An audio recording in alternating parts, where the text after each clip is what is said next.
Cidade Submersa, Crônica da Grande Enchente de 2020, por Farley Rocha.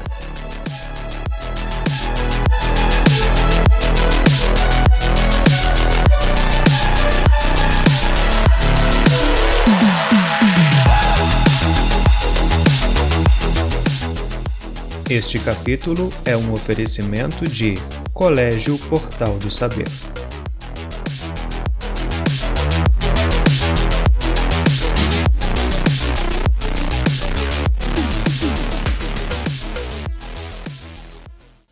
Capítulo 7. Com a água se aproximando da laje. O servidor público Estevão Guarini, morador da Avenida Beira-Rio, nas imediações da ponte da Rua Major Pereira, conta que por volta das 23 horas da sexta-feira, 24 de janeiro, quando a água já havia tomado completamente o chão de sua casa, ele se refugiou na laje na expectativa de que a inundação não demorasse a recuar. No entanto, com o nível da enchente se elevando rapidamente abaixo dos seus pés, ele se viu cercado pelas correntezas que criavam vórtices de gravetos e destroços ao redor da casa. Como era impossível tentar sair a nado, pois o risco de ser arrastado era grande, Estevão permaneceu ilhado durante toda aquela noite, sentindo frio, fome e apreensivo pelo desfecho imprevisível das horas seguintes. Durante aqueles momentos, ele não poderia imaginar, mas sua situação era igualmente a mesma de muitas outras pessoas ao longo da cidade. Somente por volta das 5 horas da manhã de sábado é que Estevão conseguiu escapar em segurança do perigo que o ameaçava a todo instante. Do segundo andar de uma casa vizinha, conseguiram lançar uma escada pela qual subiu trazendo apenas a roupa que vestia. Segundo conta, quando a enchente recuou, ele descobriu que havia perdido quase todos os móveis e pertences de sua casa, destroçados no meio do pântano em que se transformou toda a vizinhança.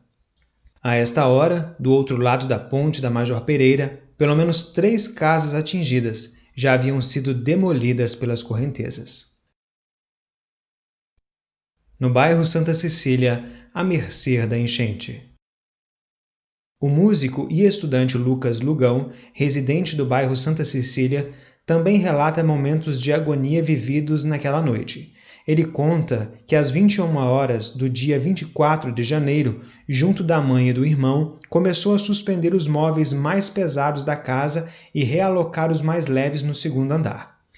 Mas entre 2h30 e 3 horas da manhã de sábado, ele viu a situação ficar irreversivelmente crítica. Em poucos minutos, a água se elevou consideravelmente, ocupando todo o primeiro andar da casa e impossibilitando de salvar qualquer outra coisa, a não ser a si mesmos. Como seu pai é enfermeiro e estava escalado para trabalhar naquela noite, foi impossível que ele retornasse para junto da família, pois a enchente, àquela hora, já havia ultrapassado o guarda-peito da ponte da rua João Alves de Barros, que dá acesso ao bairro. À distância, monitorou por telefone as condições de sua família ilhada até que o rio baixasse e ele pudesse retornar para casa. Nas palavras de Lucas, esta foi a experiência mais caótica e dramática pela qual já passou, porque ao mesmo tempo que ouvia os móveis sendo arremessados nas paredes do primeiro andar, sentia-se impotente diante daquela força que chacoalhava sua casa e a dos vizinhos. Amparado pelo auxílio de moradores próximos, que também estavam ilhados, receberam durante toda a noite alimentos, água potável, colchões e cobertores.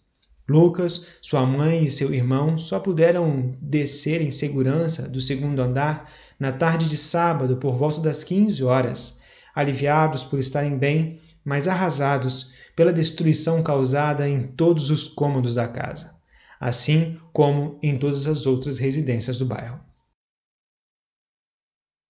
Na curva do rio.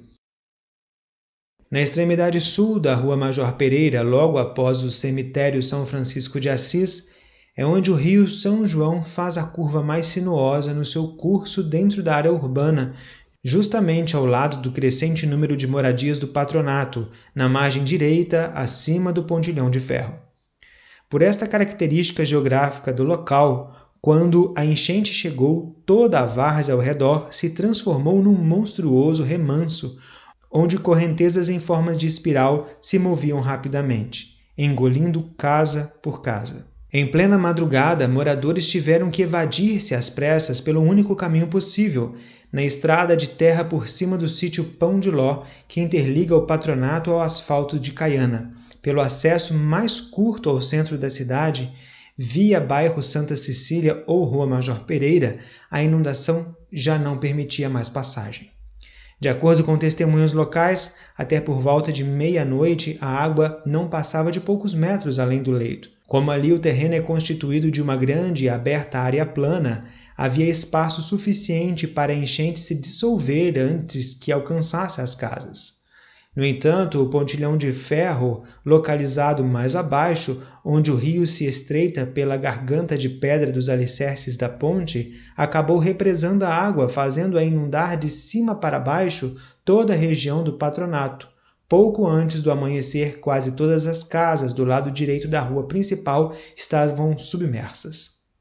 Apenas ali foram cerca de 50 residências atingidas. Enquanto grande parte dos moradores perderam praticamente tudo que possuíam, outros tantos tiveram até mesmo o próprio lar destruído pelo poder avassalador da enchente. 200 passarinhos sob as águas. O aposentado Carlos Romero, residente da Rua Gomes de Barros, próximo à parte baixa da Praça da Bandeira, conta que ao longo dos anos sua casa já foi acometida várias vezes por enchentes, mesmo estando num quarteirão a quase 200 metros de distância do rio. Por isso, por volta das 22 horas da sexta-feira, com a ajuda de familiares e amigos, ele apenas suspendeu seus móveis a cerca de 1 metro do chão, como sempre faz em outras épocas de cheia, considerando que assim seus pertences estariam seguros. Mas pouco antes da 1 hora da manhã, antes mesmo da cabeça d'água anunciada atingir a cidade, a casa já estava com todos os cômodos tomados pela inundação. A partir dali era impossível fazer qualquer coisa a não ser abandonar a casa. Naquela noite, ele se abrigou no apartamento de sua irmã, num prédio próximo ao Lions Club, de onde tinha uma visão panorâmica do que o desastre provocava em sua residência ao longo da rua Américo Vespúcio de Carvalho. Carlos relata que até o amanhecer de sábado, sua casa ficou inteiramente submersa, podendo ser visto apenas uma pequena parte do telhado sobrando acima de uma fluida mancha marrom. Além de todos os pertences que foi obrigado a deixar para trás, Carlos também lamenta que cerca de 200 canários, licenciados, que criava por hobby na varanda dos fundos, acabaram se afogando. As aves, que ficavam suspensas do chão, cada qual distribuída adequadamente em viveiros de metal, não puderam ser retiradas a tempo. No dia seguinte, todas elas foram encontradas sob uma grossa camada de lama que se acumulou no fundo das gaiolas e no interior de seus pequenos pulmões. Memórias de janeiro de 1997.